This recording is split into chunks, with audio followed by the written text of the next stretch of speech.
Direct impact तो अभी जैसा विजय जी ने कहा कि जैसे ही मोबाइल में मैसेज बजता है खटाखट खटाखट वाला, वैसे ही जो वोटर्स हैं उनके जहन में अपनी छाप छोड़ने में शायद ये नेता कुछ क्षणिक भर के लिए कामयाब रह पाते हैं और वोटों में तब्दील कर पाते हैं। लेकिन इसी कार्यक्रम के दौरान समीर जी जो बोल रहे थे अमित शाह, वो एक तरफ उद्धव ठाकरे के हिंदुत्व को ललकार रहे थे, उनसे पूछ रहे थे अपना स्टैंड बताइए, आप कहां बैठे हैं, ये आपकी इच्छा हो सकती है, लेकिन 370 राम मंदिर का विरोध करने वालों के साथ आप जाकर बैठ गए। दूसरा ये, बेशक आप कहिए कि संविधान वाला जो नैरेटिव है राहुल गांधी का, वो धीरे धीरे करके उसका मैजिक खत्म हो रहा है, लेकिन अगर मैजिक इतना ही खत्म हो रहा होता तो गाये बगाए बीजेपी के नेता उस पर बयान ना देते। आप अभी भी बार बार कह रहे हैं कि खाली कॉपी लहराते हैं, संविधान का अपमान करते हैं, यानी संविधान वाला मुद्दा जो पकड़कर चले हैं राहुल, उसकी भी टेस्ट या उसकी भी परीक्षण इसमें होना है इस चुनावों में।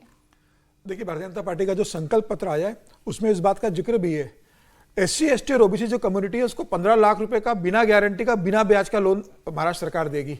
ये ST ST और OBC की एक बड़ी घोषणा उन्होंने की है। इसके अलावा ST ST और OBC कम्युनिटी के लिए बच्चों को ट्यूशन फीस और जो जितने एग्जाम देंगे उसकी जो भी चार्जेस होंगे वो महाराष्ट्र की सरकार देगी।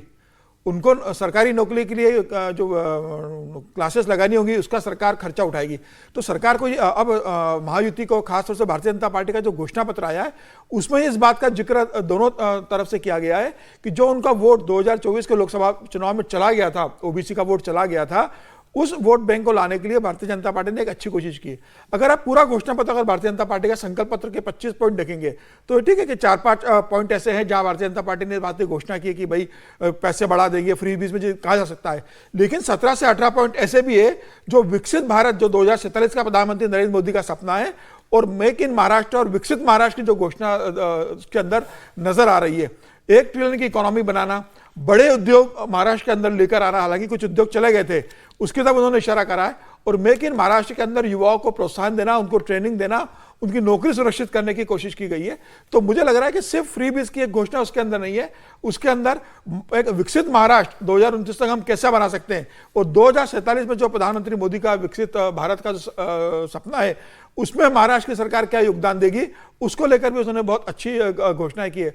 लेकिन जिस तरीके से राहुल गांधी का जो 2024 के लोकसभा चुनाव में जो चला था आरक्षण को लेकर कि भाई सरकार आएगी तो अगर प्रधानमंत्री मोदी आएंगे तो आरक्षण हटा देंगे या संविधान में परिवर्तन कर देंगे, कुछ बड़े बदलाव कर देंगे, वो नैरेटिव मुझे लग रहा है जमीनी स्तर पर भी बहुत ज्यादा नहीं चल रहा है। अब जनता को ये लग रहा है कि जो उस बार चल गया उस बहकाव में आ गए थे, अब जनता उस बहकाव के अंदर नहीं है। हालांकि राहुल गांधी उसी का जिक्र कर रहे हैं। जब राहुल गांधी अभी गए थे नागपुर में अपनी पहली रैली में तो उन्होंने उसी बात का बार बार जिक्र किया था। प्रधानमंत्री मोदी इस बात के जनता को अवगत करा चुके हैं, अमित शाह इस बात को कह चुके हैं, भारतीय जनता पार्टी का संगठन और संघ जमीनी स्तर पर इस बात का जिक्र कर रहा है कि जो कहा गया था वह पूरा बेबुनियाद था, निराधार था। ऐसी कोई केंद्र सरकार की योजना नहीं है। प्रदेश की सरकार आएगी तो सबका साथ सबका विकास करेगी, और मुझे लग रहा है कि जो 25 पॉइंट है वो बहुत अच्छा तरीके से घोषणा पत्र निकाला गया, संकल्प पत्र निकाला गया है, उसके पीछे काफी रिसर्च है। और अगर ये और आज देवेंद्र फडणवीस ने एक बात बोली जब वो भाषण दे रहे थे कि 2014 में जो हम संकल्प पत्र लेके आए थे और 2019 का जब हम विधानसभा चुनाव में गए थे तो मैंने उस समय बताया था कि हमने 2014 में जो घोषणाएं की थी संकल्प पत्र में, उसमें से कितनी घोषणाएं पूरी की, और 82% देवेंद्र फडणवीस ने कहा कि वो घोषणा हम पूरी कर चुके थे 2019 के जब हम चुनाव में गए थे। तो आज देवेंद्र फडणवीस बात की घोषणा भी की है कि जो हम 25 संकल्प बता रहे हैं, हमारी सरकार आएगी तो हम ये कोशिश करेंगे कि 100% पूरा हो। अब ये कितना पूरा होता है पास आगे सरकार के बाद मालूम होगा, लेकिन मुझे लग रहा है कि जो संकल्प पत्र है एक बहुत अच्छा संकल्प पत्र देवेंद्र फडणवीस की टीम लेकर आई है। ठीक है, अपने अपने संकल्प पत्र, तेरा वादा मेरा वादा वाली राजनीति आप महाराष्ट्र में देख सकते हैं। अब पूरी की पूरी जो सियासत है महाराष्ट्र की, एक तरफ इन वादों पर भी घूम रही है, एक दूसरे पर संविधान को खतरे में लाने का आरोप भी लगाया जा रहा है, बटेंगे तो कटेंगे भी कहा जा रहा है। इस पर एक बयान अब संजय राउत साहब का भी आ गया है। संजय राउत ये कह रहे हैं कि महाराष्ट्र में चोरों की सरकार चल रही है और उनके सरदार दिल्ली में बैठे हैं। पहले महाराष्ट्र के चोरों को हटाएंगे, फिर दिल्ली वालों को हटाएंगे। एक है तो सेफ है, हम कहते हैं कि जब तक मोदी जी आते रहेंगे हम अनसेफ हैं। सुनिए जरा। महाराष्ट्र में एक चोरों की सरकार चल रही है और ये चोरों के सरदार दिल्ली में बैठे हैं,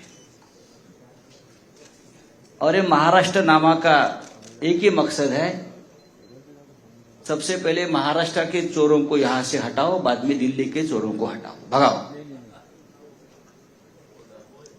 और महाराष्ट्र एक स्वाभिमानी राष्ट्र हमेशा रहा है।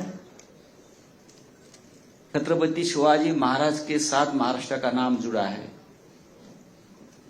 तो महाराष्ट्र कभी किसी का गुलाम नहीं बनना चाहता, ना गुलामी करेगा। नरेंद्र मोदी जी और अमित शाह जी आजकल डेरा डालकर महाराष्ट्र में ही बैठे हैं। दिल्ली में कब जाते हैं पता नहीं आजकल ये लोग। और नया नारा दिया है, एक है तो सेफ है। तो हमने कल कहा है, मोदी जी जब तक आप महाराष्ट्र में आते रहेंगे हम अनसेफ रहेंगे, आप मत यहां आइए।